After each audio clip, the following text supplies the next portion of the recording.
We're traveling from Lahore to Peshawar, and every 50 kilometers on this massive motorway they have these big truck stops, and these truck stops have everything you could imagine. There's KFC, there's McDonald's, there's Subway, there's a diner, there's multiple gas stations, there's food courts, there's so much stuff at these places, and they're replicated on both sides of the road. So no matter which way you're going to find a McDonald's on the left and the right side of the road. It's kind of weird. It's like a mini America kind of. I'll show you what I mean. Gloria Jeans over there. You've got McDonald's. You've got a big food court, and it's got KFC, and it's got this place called Simply Sufi, which is kind of reminds me of a KFC. At the end here you've got Hardee's, and I think that's meant to be Carl's Jr., but for some reason it's got another name here in Pakistan.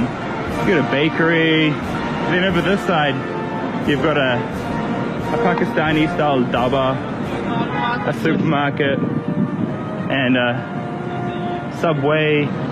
It's basically a truck stop with all the American restaurants you could ever imagine.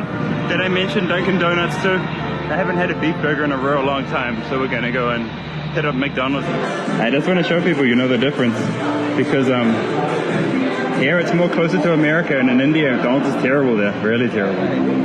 We're halfway to Peshawar now, and we're kind of stuck in these mountains just driving through. One thing I noticed in Pakistan is that the motorways are amazing. They're so well built and maintained, they're really world class. And what's surprising is that on these motorways you'll find everybody driving in their lanes, not speeding, and indicating as they change lanes.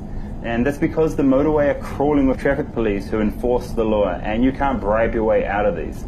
So everyone obeys traffic laws on